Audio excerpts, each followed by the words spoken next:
En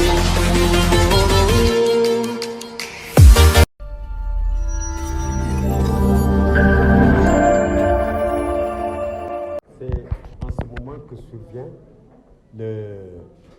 la fête du 1er mai. La fête du 1er mai s'est vue avec des travailleurs fortement éprouvés. Éprouvés par la pandémie, éprouvés par d'énormes pertes d'emplois, éprouvés par la précarisation de l'emploi, éprouvés également par le renchérissement des coûts de la consommation. Tout ceci, c'est dû par ces crises. À cela s'ajoute également la crise sous-régionale en Afrique, qui affecte la démocratie, mais également qui crée des situations de tension et d'insécurité dues par des coups d'État et par aussi le terrorisme islamique. Donc toutes ces questions font qu'aujourd'hui, le 1er mai est un 1er mai tout à fait particulier. Un 1er mai charnière entre des situations difficiles de crise et entre des situations que nous devons concilier pour que les travailleurs soient dans des conditions optimales pour relever l'économie des pays africains. Donc, c'est dans ce contexte que survient le 1er mai. C'est dans ce contexte que nous allons également brandir les revendications pour demander à l'État de tenir compte davantage de cette situation pour faire des efforts supplémentaires parce qu'il en a déjà fait sur le panier de la ménagère, il en a déjà fait sur les coûts des hydrocarbures, l'État en a déjà fait avec les accords qui sont signés dans le secteur de l'éducation et dans d'autres secteurs. Mais nous demandons à l'État justement de consolider cette position en réglant les questions, les difficultés, les violations qui se passent dans son propre secteur. Au niveau de l'APS, ce qui se passe, nous l'avons développé largement avec le camarade Bamba Kassé. Ce qui se passe à la RTS, avec quelques violations des libertés des travailleurs et de la syndicalisation des travailleurs. Ce qui se passe au Soleil également, des licenciements et des suspensions de salaire, des affectations arbitraires. Nous demandons à l'État de régler la situation dans le secteur de l'audiovisuel public, mais également dans le secteur de la Poste, dans la Poste, qui est un service public pour la nation. Également, ce qui se passe au niveau de l'agriculture, des travailleurs de l'agriculture, des ASP qui ont perdu plus de 72 emplois, mais aussi au niveau du Trésor. Le syndicat du Trésor est aujourd'hui en difficulté, comme partout ailleurs dans le service public. Nous demandons à l'État d'intervenir énergiquement. Dans le secteur privé, nous constatons également des violations au niveau des mines d'or. Le Sénégal a fait 14 tonnes de production au niveau de Mako, dans les mines d'or de Kédougou, Mako, Sabodola, Saraya. 14 tonnes d'or produits cette année, l'année dernière, qui jure d'avec la situation des travailleurs. La situation salariale des travailleurs des mines d'or est lamentable. Les conditions de travail également, et les employés, les multinationales du secteur orifère sont allergiques à la syndicalisation. C'est un combat que nous allons mener, que nous avons commencé de mener pour que les relations professionnelles s'installent, justes et équitables s'installent dans les mines d'or de Kédougou. À CGO également, nous avons des difficultés. Mais nous avons surtout des difficultés dans le secteur minier, dans les phosphates de Dendori. Les travailleurs sont restés 2 ans sans salaire. 2 ans sans salaire. Nous demandons au ministre de tenir compte de cette situation pour la rétrocession des phosphates de Dendori pour que la situation de ces travailleurs soit réglée. Dans le secteur du transport, nous souhaitons que les projets de transport soient bien articulés pour qu'aucune entité n'en souffre, surtout Dakar Demdik et les autres n'en souffrent. Le transport traditionnel, le transport routier traditionnel, le transport ferroviaire également. Au total, nous avons beaucoup de secteurs en vue. Le secteur de l'éducation, j'en viens, parce que c'est le dernier point. Le secteur de l'éducation vient d'enregistrer des accords historiques avec la mise sur pied de cadres de suivi de ces accords. Nous pensons cette fois-ci qu'on n'aura plus à revendiquer l'application des accords signés.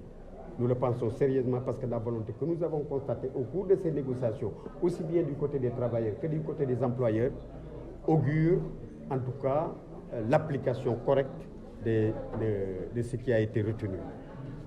Dans le secteur de la santé également, nous commençons des négociations. Nous voulons dire à l'État que ces négociations doivent être inclusives. Heureusement que l'État en a tenu compte et nous en félicitons.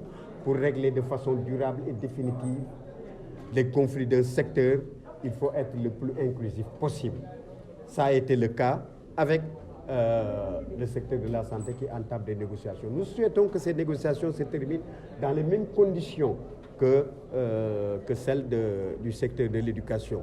Je rappelle que ces deux secteurs, agités pendant très longtemps, méritent une attention particulière pour traverser cette situation parce qu'ils ont eu à se sacrifier lorsque les bailleurs de fonds nous ont imposé les politiques d'ajustement structurel qui défendaient nos États de recruter dans ces deux secteurs hautement stratégiques pour un pays, les travailleurs de la santé, le personnel soignant à tous les niveaux, les travailleurs de l'éducation ont bravé cette interdiction des bailleurs de fonds pour que notre système éducatif et de la santé tienne jusqu'ici. Il faut qu'on en tienne compte pour être aussi indulgent avec surtout le personnel sanitaire qui nous ont honorés.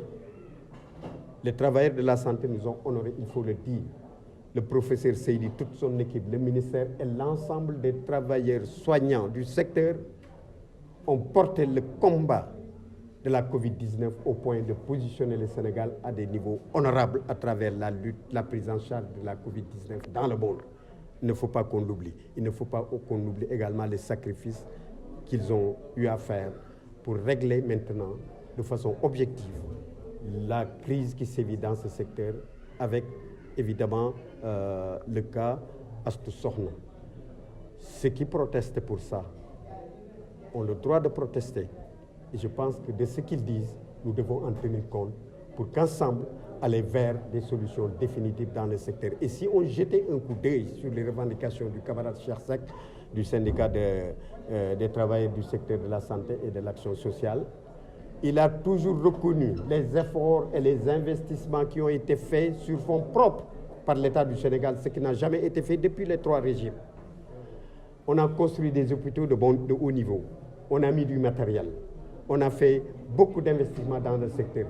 Mais le ventre mou de ce secteur, c'était la formation, le recrutement et la poursuite des séances de formation. On a noté tout récemment que l'ANDES est versé à l'université, ce qui a été demandé pendant longtemps. On note également que le statut des travailleurs, des techniciens de santé supérieure, il y a des améliorations. Donc les revendications que le camarade a toujours posées se font sentir aujourd'hui et nous sommes obligés de le rappeler, puisque si on en avait tenu compte depuis 5 ans, faire les recrutements nécessaires, je pense que le personnel serait suffisant et que ce qui se passe aujourd'hui pourrait être évité.